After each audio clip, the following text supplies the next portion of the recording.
Here's your First Warn Weather forecast first, sponsored by Anderson Collision Center. Visit driveanderson.com.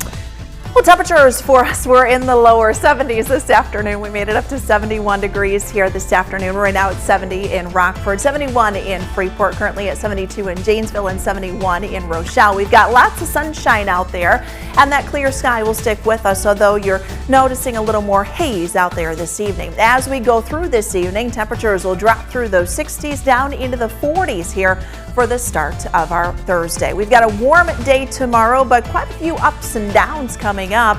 A look at that trend going into the weekend, all in the First Warn forecast a little later. Right now at 5, Freeport police arrest a man wanted on a felony warrant. He's accused of shooting 3 people. Plus, it's National Fire Prevention Week, how departments across the state line are educating those they serve. And Dixon residents discussed their concerns with senior services, the event on aging to help spur future legislation. Live from WTVO 17, this is Eyewitness News at 5. Good evening, I'm Mimi Murphy. And I'm Wendell Edwards. We thank you for being here. New at 5, the Winnebago County coroner releases new details in that fatal motorcycle crash. They've identified the man killed in the accident as 48-year-old Joseph Roth. Reports say Roth was driving a motorcycle on Harrison Avenue yesterday afternoon when he collided with a garbage truck pulling out into the road. He was pronounced dead at the scene. The coroner and Rockford police are investigating the accident. Freeport police announced the arrest of a man suspected of shooting 3 people in Freeport. 40-year-old Raymond Adams is in custody. He was arrested today at a home on West Clark Street. That shooting happened on September 25th on South Carroll Avenue. According to police, Adams shot 3 men after an argument outside a home. All of the victims are expected to be okay. Adams faces 2 counts of aggravated battery as well as several other charges. The Boone County coroner releases the name of the victim of a deadly crash in Belvedere. 44-year-old Sandra Brito Villalba Vasquez from Bensonville has been identified as the victim. She was a passenger in a van involved in a collision with the pickup truck Saturday night. This was at the intersection of Route 20 and Farmington Way. Vasquez was pronounced dead at the scene. 37-year-old Jesus Mendoza Paz was the driver of that van, police say, and he has been arrested. Police also say the driver of the pickup truck was medically cleared at the scene. Police are investigating if Mendoza Paz was under the influence at the time of the crash. Right now, he faces 1 count of reckless homicide. Recovery efforts after Hurricane Helene continue in the southeast. Today, residents of Poplar Grove gave donations to help. The donation drive was hosted by Next Level Pro Bull Riding. They collected bottled water, canned foods, and baby formula, which will be delivered to residents in need in North Carolina. The owner of Next Level says he's grateful to have his business as a platform to help others. To have a business that has a small reach that sometimes, the ability to use that to put it out there for other people to share. I mean, it's pretty cool that we do have that business following to kind of help get the word out. That donation drive just wrapped up a few minutes ago. Now Noble will drive the goods around 12 hours to the Asheville area. Our parent company Nexstar Media Group is hosting a live digital telethon on Thursday to support the region. That's from 2 to 3 p.m. tomorrow. Just scan the QR code on your screen for more information. You can also find a link at mystateline.com. This week marks National Fire Prevention Week, and departments across the state line are educating residents on how they can stay safe. Eyewitness reporter Blake Deed spoke with Rockford Fire today. Blake, what should we all be doing? Wendell, Mimi, fire department officials tell me they see an uptick in fires as the weather cools down. They say this week is all about the 3 E's. That's enforcement, engineering, and education. Arson investigator Mike Schnapper says inattention is the most common cause of fires. Candles and jack-o'-lanterns, a burning fireplace, old space heaters, all can lead to a serious fire if left unattended. Schnapper gave me 3 tips for everyone to prevent fires. One of the best ways for people to stay safe in their own daily lives is, 1, to recognize common hazards. In people's homes, the most common thing that starts fires are cooking issues. If there is a fire in their house, what kind of things they can do to stop it, such as using a fire extinguisher, smothering things, and then a big thing that we want people to know is to make sure that their smoke detectors are functioning. Rockford Fire Department will host an open house to cap off Fire Prevention Week. Tours, activities, and fire safety demonstrations will take place at Fire Station 5. That's on Saturday from 9 a.m. to 1 p.m. Wendell. Thank you very much, Blake. As Rockford residents continue to apply for federal disaster aid, FEMA is opening a recovery center to help those in need. The center opens tomorrow at Forest City Church on Alpine Road. It will be open every day of the week from 8 to 7. Specialists from FEMA, the state, and the U.S. Business Administration will be there. They'll help people apply for federal aid and answer questions in person, connecting them with other resources in the area. Assistance will be available for those who do not speak English. You can also apply for aid online. A link can be found in this story on our website, mystateline.com. The United States Postal Service is planning to change delivery times in our areas far from processing centers, which could affect Illinois residents. Members of Congress are raising concerns, saying it could create more delays, especially for people in rural areas. Congresswoman Nikki Budzinski, who represents residents near Champaign, joined 19 other lawmakers to send a letter to the U.S. Postmaster General asking him to reconsider the proposed changes. I'm very concerned about what this will mean for my constituents, specifically senior citizens that are relying on on-time delivery of mail for their pharmaceutical needs, for their medications, for constituents that are looking for their Social Security paycheck or just a paycheck in general. Earlier this year, the U.S. Postal Service highlighted plans to turn facilities in Champaign and Springfield into local processing centers. Then mail distribution will go to Chicago and St. Louis. That plan has been delayed until after January 1st. Dixon residents get the chance to provide public feedback for senior services. Today, the Department on Aging held a roundtable discussion to talk about community concerns and what needs they feel are not being addressed. It's all part of the state putting together a new plan on aging, which will start in the year 2026. That plan's required due to the federal Older Americans Act. Topics discussed included health care and financial stability. Outside the discussion, it also allowed residents to know the resources available to them. A large portion of the aging community don't realize that there's services available for them out there. And we want to spread the word that there are in every community services that are available for them through state and federal funding to help them age better in place, to help them feel more secure. This was the only in-person roundtable for the area. A virtual meeting will be held in the coming months. A draft of the plan on aging should be released sometime early next year. Still to come, candidates remain mostly civil at last night's vice presidential debate. A recap of their stances on key issues to voters. And coming up at 6, new details on the investigation of Matthew Perry's death. The doctor pleading guilty, appearing back in court. Temperatures got cold this morning. A few spots dipped down into the 30s. We officially made it to 40 here in Rockford, climbing to 71. We get a little warmer for tomorrow afternoon. Find out if that trend will carry over into the weekend. Coming up in the First Warn forecast a little later. You're watching Eyewitness News, your home team, with Mimi Murphy, Wendell Edwards, Scott Leber, and Chief Meteorologist Candace King. There are just 34 days to go until the presidential election, and last night the running mates were in the spotlight. The first and only vice presidential debate brought out a mostly focused and civil sparring over the issues. Christian Cordero shares some of the key moments.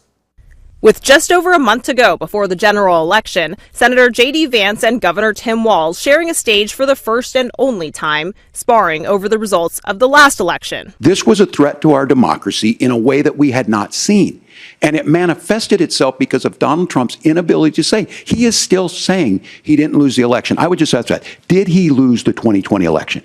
Tim, I'm focused on the future. Did Kamala Harris censor Americans from speaking their mind in the wake of the 2020 COVID situation? That is a damning non-answer.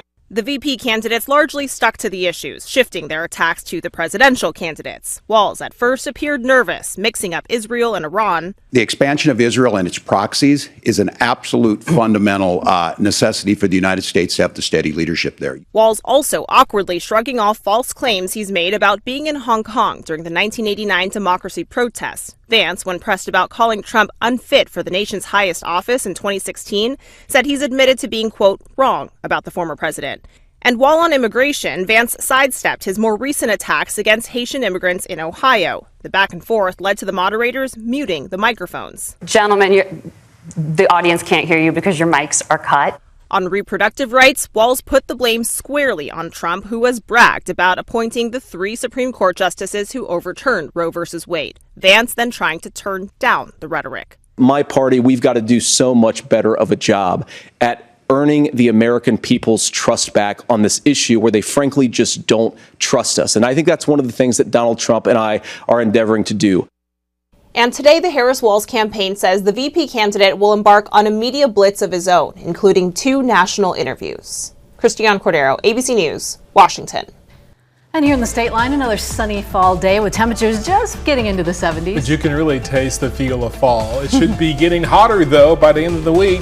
Meteorologist Candace King, our chief, will let us know all of this in her forecast next. Now, your first warned weather forecast from Chief Meteorologist Candace King. We've had lots of sunshine out there this afternoon and not quite as much wind as what we had yesterday, but the southerly direction allowing our temperatures today to climb into the low 70s. Now we take a live look with our Marcel Skytrack camera in Beloit here while we continue with the sunshine. A little haze noted out there as some smoke from the wildfires out west now getting caught in the jet stream and working through across the plains, Midwest, and then into the western Great Lakes. So as we go through this evening, you're going to notice kind of that hazier sky in some spots that'll stick around as we go through the night and then into the afternoon tomorrow. But we should still see and manage a decent amount of sunshine, which should get that temperature into the upper 70s, close to 80 degrees. Notice by tomorrow evening, those higher concentrations of that smoke working a little further east of the Great Lakes. Winds, they've been breezy, but not nearly as gusty as what they were yesterday, especially yesterday morning. We've got a southwesterly wind anywhere from 10 to 15 miles per hour. And that's what brought our temperatures in some spots here from the 30s this morning into the low 70s.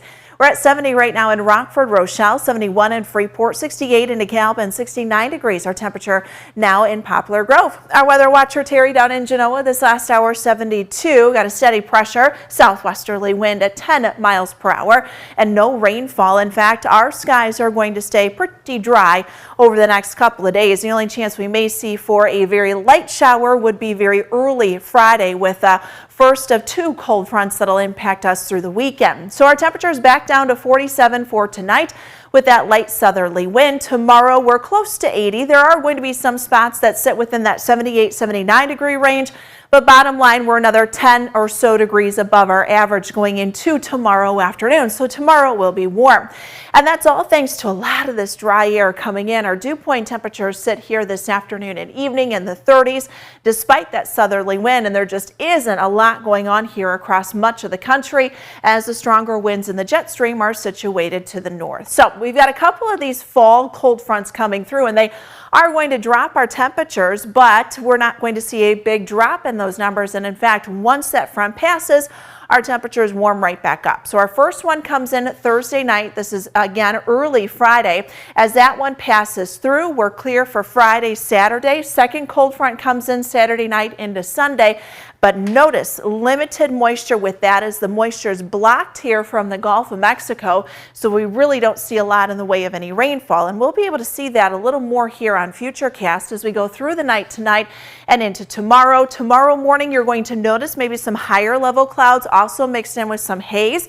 So keep an eye out for that sunset tonight and sunrise tomorrow. Actually might be pretty vibrant as the sun comes up or down just along the horizon. Winds will shift back around to the south for tomorrow, upper 70s for the afternoon. Cloud cover then begins to thicken up a little bit once we get into Thursday night. This is early Friday, about 3, 4, 5 o'clock. A couple of spotty showers there coming in, but again, that front will pass through. High pressure builds in.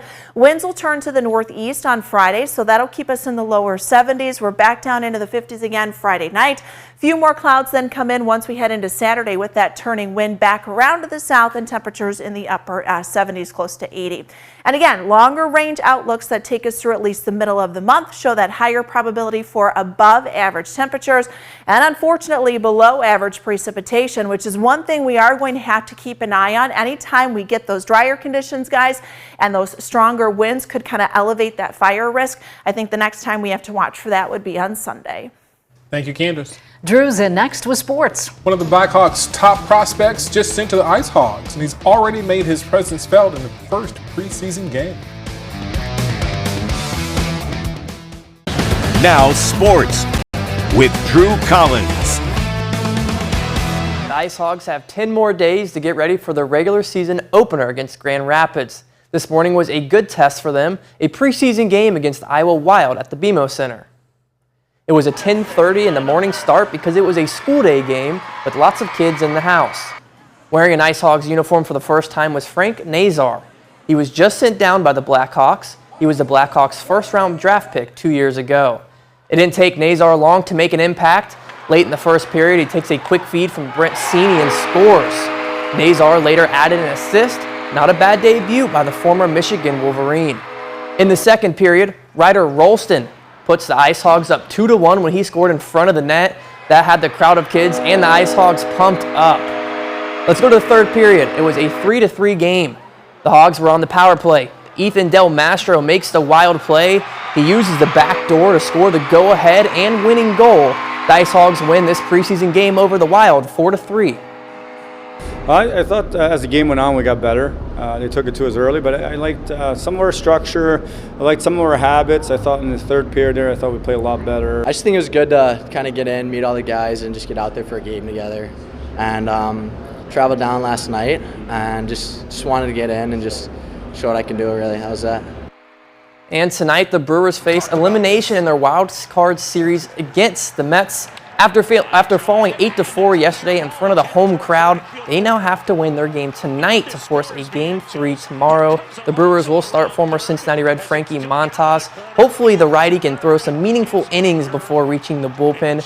Meanwhile, the Mets will start Sean Manaea. The southpaw is looking to add to his impressive win record this season. The Brewers have lost 10 of its last 11 playoff games, a stretch that began back in Game 7 to the Dodgers in the 2018 NL Championship. Hopefully, the tides can turn in just a few hours. First pitch is at 6:30.